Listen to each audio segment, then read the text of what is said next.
Sometimes you've got a problem that you know you have to deal with, but you are having some difficulty finding the right first step. It might be something that you're dealing with just yourself or with your team at work, or maybe you suspect there is something that you could be doing better in general, but there are a lot of different ways. You can't quite figure out which one you should focus on first, especially if it's with a bunch of people and you need to get some kind of consensus. I was in that same position years ago, and I found this really, really simple, fast, easy facilitation technique. It's going to help you figure out what you need to do and build consensus and actually get people on your team, or even if it's just yourself, get motivated and excited about what it is that you're going to have to do so that you can go solve the problem. And I tell you, it has worked absolute miracles on my team. I don't say miracle lightly either, because I will never forget the first time that I used this on a team. We had been working on, actually it doesn't matter what we were working on, because the whole problem was that it was our vibes, our engagement, our communication as a team. We had a problem that we had been dealing with. Everybody knew it was like not that good. It should be improved. We could be doing better. But we sort of felt like, well, it's just been like this forever. We're stuck with it. We were told to do it this way. We have to do it this way. There's not much point in actually getting up and talking about how to fix it. Until the day that something really broke and suddenly we had to fix it because there was a lot of attention on it. Now, coincidentally, I had just been taking some training where I learned about this technique and I volunteered to run the meeting so I could try it out. And to my absolute shock, it didn't just work at quickly figuring out consensus and generating a solution to the problem and figuring out what we were going to do, but I saw members of my team absolutely transformed by this. There were people that I've been working with side by side for 6 months who were suddenly acting wildly differently. I remember working with this one developer. She had a very April Ludgate kind of vibe. I mean, she was very professional. She wanted to be there, but at the same time, you can see she always had a real detachment from what we were doing. She wasn't super energized at the meeting, always sort of leaning back and looking at her phone at any given moment. Until now, when she suddenly put down her phone and she was up and walking around and conversing and exciting, and you saw like a glimmer in her eyes in a way that I didn't believe it was the same person that I had been working with for the past 6 months. It was an absolute miracle. And it took 10 minutes. Okay, enough talk, let's get down to it. Now, this is a simple technique fundamentally with just 3 parts to it. Brainstorming, collecting those ideas and sorting them, and then voting on the best idea. Now, I recommend using this with a small team, no more than 10 or 12 people, though actually you could even use this basic framework by yourself if you're working on some problems or trying to figure out how to prioritize a bunch of different things you want to do, if you're trying to creatively problem solve or generate new ideas. However many people you're using this for, you can do it virtually or you can do it in person, depending on your needs. Now, virtually, I would recommend that you use a whiteboard app like Mural or Miro, or maybe Microsoft Whiteboard, which you might already have access to at work and you don't even know it. Whatever kind of tool that you use, just make sure that everyone in the meeting, everyone in the discussion can access the tool itself and interact with the board that you're using. You can't just share the board and have everybody else screen share this. Everybody has to be participating in the activity. If you're doing this in person, you are going to want 1 sticky pad per team member. Yeah, a whole pad per team member. Now, don't skimp on this, because people are going to have ideas. They need to be free to write them out and put them around. If you give them a half pad or something like that, they're going to start to feel constrained. And the whole point of this is to get lots of ideas out of people, so don't skimp. You can get 1 color for everybody. You can get different colors. It's not that big a deal. There's no like confidentiality in this. It's not like, oh, Steve had the purple stickies and we can all point at him and we can see where his ideas went up. There's nothing like that. You don't have to worry about it. And in fact, if you get more involved in this, you get a little bit more advanced, you might even decide to use different colored stickies for later. But for right now, just a bunch of these pads, that should be fine. So you want 1 of these per person involved in the activity, and then you're going to want 1 marker per person. Yeah, you can use pens. Yeah, you can use pencils. The thing is, though, when you write with a nice, heavy marker like this on the sticky pad, you can read it from quite a ways away. Okay, if somebody's got a little, what are they at now, 0.37 millimeter pens, and it's a very nice pen, and that's great, but you start writing on it, and then people are looking at it during the event, and they're squinting, and it's slowing things down. Have something like this. It's easier for people to see. You're also going to want some kind of dedicated space to do this in. Some place where it's just you and your team.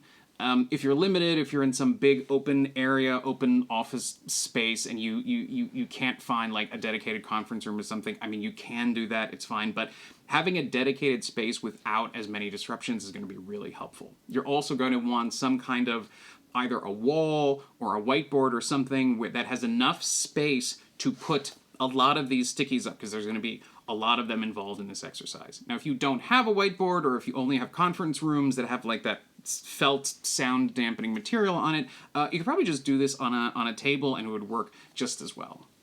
If you want to get just a little bit fancier, you could get some little tabs, some little tabby sticky tab. I don't know what they're called. They're all over. There's probably an affiliate link down in the description below.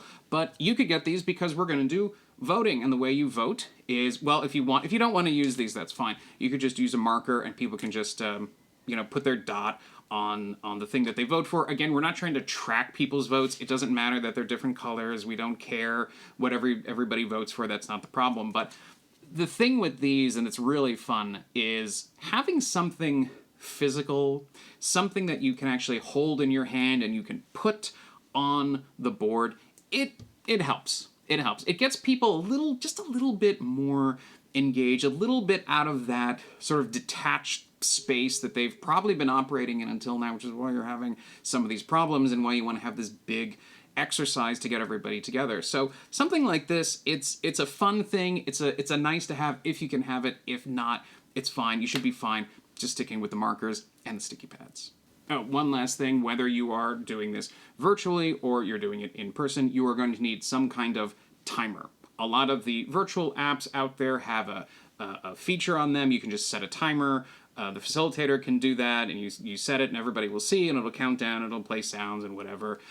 But for real life, you probably just use your phone, or you could use a clock. You could get like a little digital timer or a time timer or something like that if you really wanted to, but just something to keep track of it shouldn't be a problem. No, that's not a typo. Step 0 happens before the meeting itself. You got to do a little bit of prep work. So if you're using a virtual whiteboard, you're going to want to create that ahead of time, add any objects to the board you might want, make sure everyone is invited to it, send a meeting invite to the meeting for everybody, virtual or in person, reserve the conference room, all of that good stuff. Make sure everybody knows really what you're going to do at the meeting. Don't just entitle the meeting problem meeting, talk about the thing.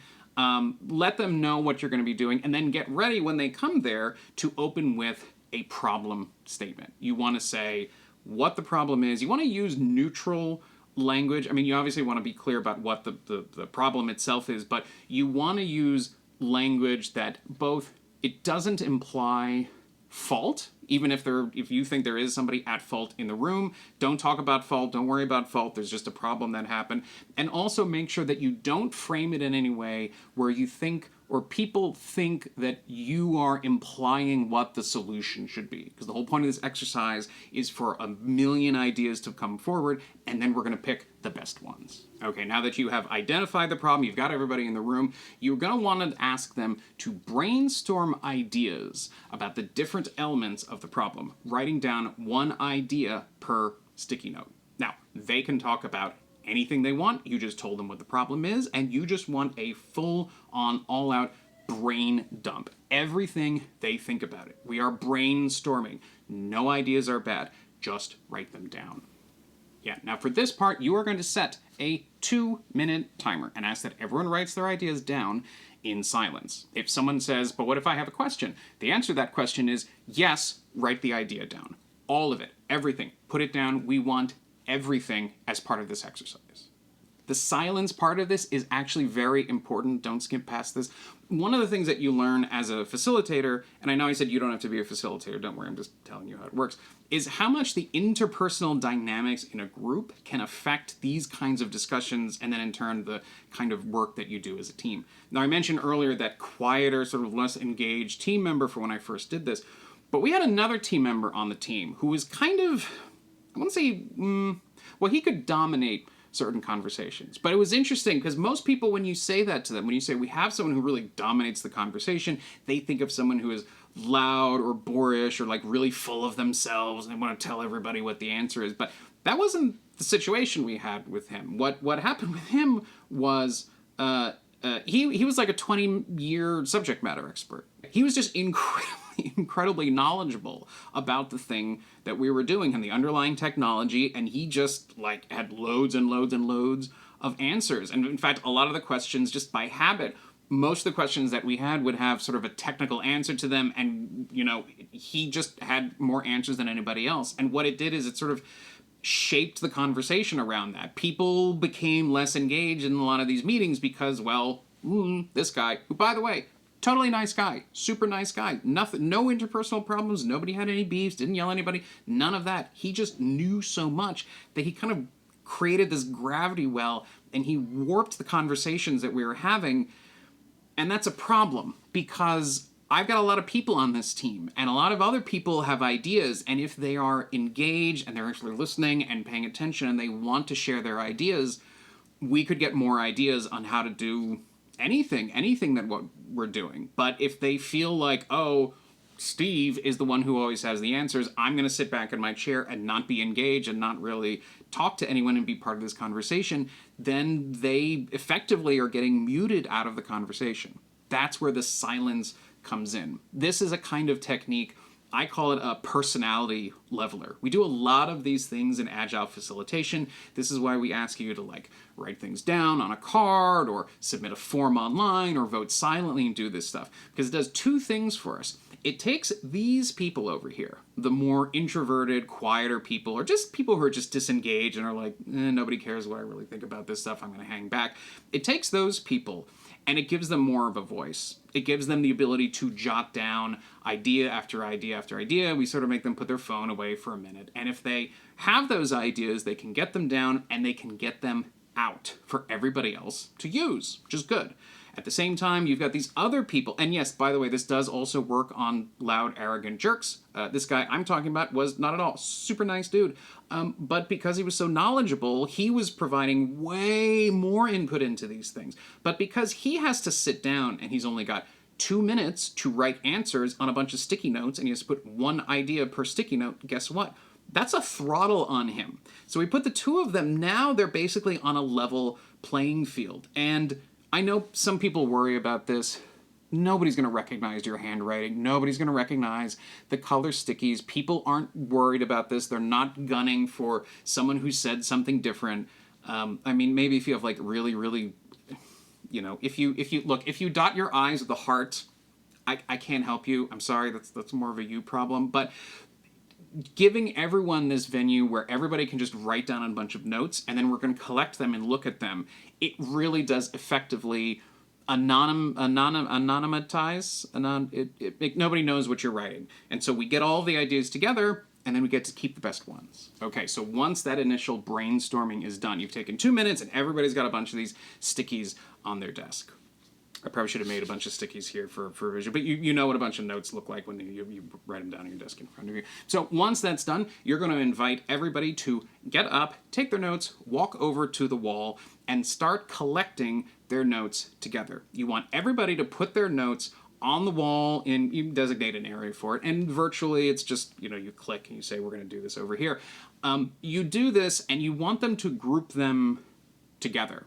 So different people are going to have similar ideas. You might even have some identical ones. You do want to do what we call deduping. So if you have two people who have the exact same idea, the exact same note written on two different cards, you just throw one of them away. It's not a big deal. It's kind of liberating, actually. You just take one off the wall, and you crumple it up, you throw it on the floor, you get it out of there. It gets people excited and energized because their work is boring other than this, and now we're doing exciting things.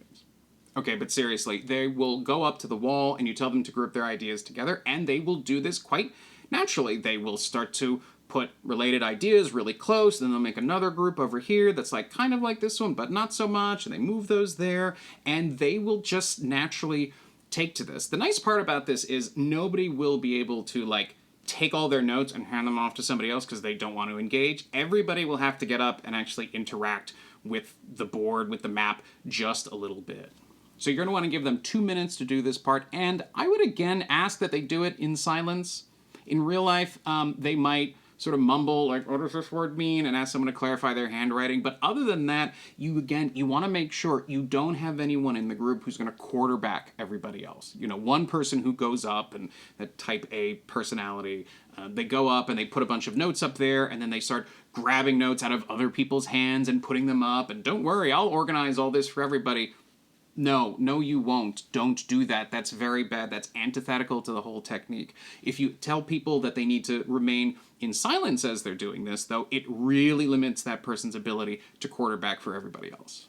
Now, once the first map is all done, you're going to repeat the first 2 steps again, exactly like you did, except this time you're asking the team to brainstorm ideas on how to solve the problem. And just like the first time, we are brainstorming. There's no bad answers. There are no bad ideas. Just get them down. 1 idea per sticky note. Just keep them coming. And in fact, people shouldn't even feel limited by the real world constraints that you're dealing with in the moment. I mean, if you have some problem that has to be finished by like next Friday, but somebody in the room thinks, well, this is actually related to a more systemic problem that we have, and there are longer term solutions to that, you also want those ideas. Again, it's only going to take 2 minutes, so let's get as many of these ideas down as we possibly can.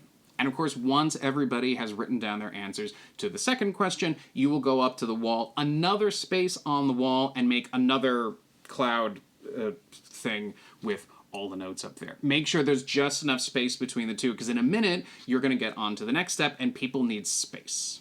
All right, now, once the second map is done, it is time to vote. Now, some virtual whiteboards and other tools may have voting functions built in, or you can just have people copy and paste like a little thumbs up icon or something. Now, for the in-person discussions, like I said before, I really like these little sticky tabs.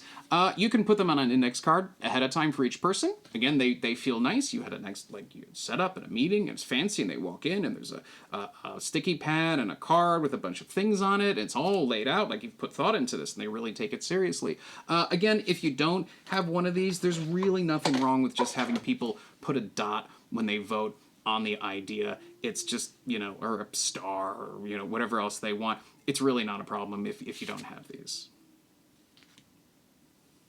But I do feel bad for you because these are awesome. Now, the voting that I usually use is I tell people that each person gets 3 votes for the problem map. They get to put 3 votes on the solution map, and then they get 3 more mixed. They can put them anywhere they want. Now, you can put all of your votes for a certain category on one sticky that you think is the biggest problem or the most desirable solution that you see in the group. You could put 2 votes on one. You could put 1. You could actually put with these 3 freebies in the middle that could go on either group. You could put all of them on one sticky. Technically, if you wanted, you could put like 6 votes on a single sticky, on the single one on the problem side or on the solution side, if you really, really want that. But in my experience, most people want, different stuff. They like to spread them around usually. But even if one person really puts their thumb on the scale with a single one, there are going to be enough votes out there that it'll sort of level it out. Don't worry, it works. And as always, you are going to set a 2-minute timer and ask that everyone do this in silence. The fact that you put them at different parts of the room is helpful because some people can sit and stare and ponder at one and they give enough space. Some people will go to the other and they'll sort of flow back and forth if you've got enough space. So setting aside time to explain each of the instructions for each of the steps, this whole thing should only take about 10 minutes. In fact, it might even take less because sometimes people get really good at this and they get up and they get faster, which is a really good sign actually because it means people are engaged, they understand what's going on, and they're naturally getting pulled into the conversation you want, which means you'll get better results. And those results you have are going to be striking. Every time that I've done this exercise, the results look shockingly similar. For both questions you ask, if you actually go around, you will see there is always one strong consensus choice. There is one big part of the problem that has overwhelming agreement. This is the biggest part of the problem we're facing. And at the same time, there will be one of the solutions, one of the improvements that you want to make will have loads and loads of votes on it. Just like runaway number one, clear as day, couldn't be questioned, absolutely the best solution and the toughest part of the problem that you're facing. And then you'll see like one or two more, and they do this thing. They have this sort of, I think it's the asymptote. I think that's what it is, what I'm remembering from like 7th grade geometry. The asymptote, you have one hugely selected choice, and then after that it starts declining steeply, and then what you see is this sort of long trail after that. There'll be lots and lots of ideas on the board that got like 0 to 1 votes. It's really something to witness. I'm sure there's some kind of social science behind it, but basically from my experience, what I've seen in this is you've taken this question that everybody was sort of, I don't like this is a problem, this is something we want to do, but I don't really know what to do about it. And you have revealed the fact that actually your whole team kind of quietly agreed with one another about what the worst parts of it are and what the best parts are that we should be improving. And I'll tell you, it really is kind of shocking to see how effective this is, not just getting the results, but it took you 10 minutes. Like, you set a 1-hour meeting, and just in the first 10 minutes, you have generated a ton of ideas, a ton of thoughts about what to do, but you have naturally, without anybody feeling like they were pushed around or shoved into this conversation, or like they're being given a solution that they don't really agree with, you have gotten your team to a point of consensus about the pain points that you're dealing with and what the general direction is that you want to move next, which you will now talk about in the rest of your meeting. And that really is the miraculous or the magical part of this technique. Because on paper it looks like, oh, okay, we wrote down ideas and we put them on board and we dot voted and selected. It doesn't feel that way to the people who did the exercise. It doesn't feel that way when I've done this in groups. Because first of all, people feel like, maybe for the first time, that they are being listened to. You didn't pull everybody into the room and say, hey, you will solve this problem this way. You will come up with a solution along the lines that someone else, have decided for you. That's not what you did. You asked everybody, what is it that you think about this problem? And that's the kind of thing that, unfortunately, we don't get enough of really at work. The second thing that happened is that these team members will have discovered suddenly, and again, sometimes quite to a crazy degree, they'll have discovered that they are not alone in their opinions. Like sorting and organizing your ideas with other people who had similar ideas, and it shows that other people have your same opinion about this, as well as a bunch of other thoughts about this. It creates this sense of shared ownership over both the problem and the solution. And of course, the final thing that ties it all together is that voting, where the team members get to affirm what the problem is, especially if you're the one who voted for that most popular idea. That's a strong bit of affirmation from everybody else in the room. And in my experience, the irony of this, it's almost a trick that we pull on people. That one idea, because again, you've sort of sorted and deduplicated and you sort of zoomed in on this one thing, that one thing that's there, actually, probably you had a lot of your team members, they thought of that idea themselves. So you're sort of stealing that affirmation for because everybody independently had that idea, but they're going to see all of the votes going to the thing that they thought of in the first place. Now you might be saying, well, what if I suggest a bunch of ideas and no one likes them? Well, in my experience, that really doesn't happen. That's really a rarity, and it is for two reasons. So first of all, by generating a lot of ideas, you make it very likely that at least one of the ideas that each team member is going to get some votes and some support from the rest of the team. Now, when you look at the voting chart, the thing about this, it's not like you had a bunch of team members who each submitted a single proposal or a product and one person wins the prize. It's not like we're voting for who drew the best picture at work or something. These represent clusters of ideas that people put together. And so what we're really discovering here is that you had a whole bunch of different people who had very, very similar, even identical ideas, and you grouped them together. And then it got a lot of votes because everybody agreed, yes, this is the problem. But also so many of them were coming up with that idea for the first place that they all sort of collectively feel like they're getting the credit for it. The second reason you don't have too many people feeling like they get shut out in the voting is that you don't typically use this technique for like really, really contentious issues. If you have like multiple opposing camps and figuring out how to solve a problem, they have wildly different ideas about what you could do, you're going to have that problem with a lack of consensus. But this technique really doesn't isn't really used for that kind of thing. Now, you could actually use it if you wanted to sort of de-escalate and pull back and sort of reaffirm with everybody, like, what are the real problems that we're dealing with? And then once you have that and you get that agreement and that consensus about the problems, then you can move forward to the next step about what do you do to solve them.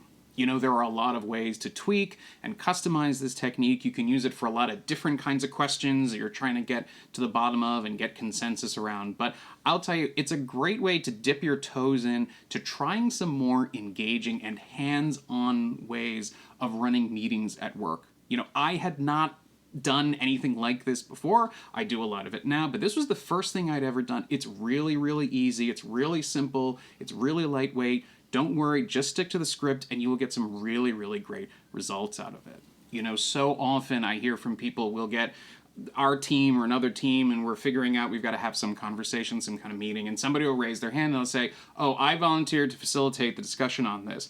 And what they're really talking about is they're going to send a meeting invite.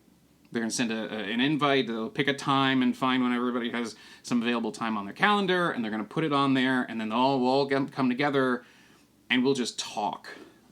That's usually not a great way to do these kinds of conversations. Proper facilitation can be a huge benefit to teams. Having someone who put a little bit of work, put a little bit of time, a little bit of planning, just a few simple steps. Again, I keep harping on this. This whole thing only takes 10 minutes. Think about the last time you sat in a 1-hour meeting and you just sort of talked and back and forth and meandered, and at the end of it, you didn't really have a strong sense of what were you going to do, or who was going to do it, or who was going to get out of it. You're still sort of big question mark over your head about what this whole thing was. If you had just planned ahead a tiny little bit and just carved out the first 10 minutes of that meeting for something as simple as this, you could have had a lot of energy coming out of that, a lot of focus, a lot of agreement with everybody else. And then at that point, you're going to spend the rest of your meeting hammering out the details of what do we need to do and who's going to do it and how are we going to get it done, instead of just wandering all over the place. And this exercise is a really, really good starter exercise to try out. Again, if you've never done this before, this one is super easy and effective. I hope this sounds really useful for you and you can give it a try. I promise it's going to give you really great results. And if you do, if you try something similar, or if you have any questions or anything else, leave a comment below. We really want to understand how these things work in the real world. It's always great to hear. As always, you can download the video notes in the description below. Let me just say thanks for watching, and I hope we see you again soon.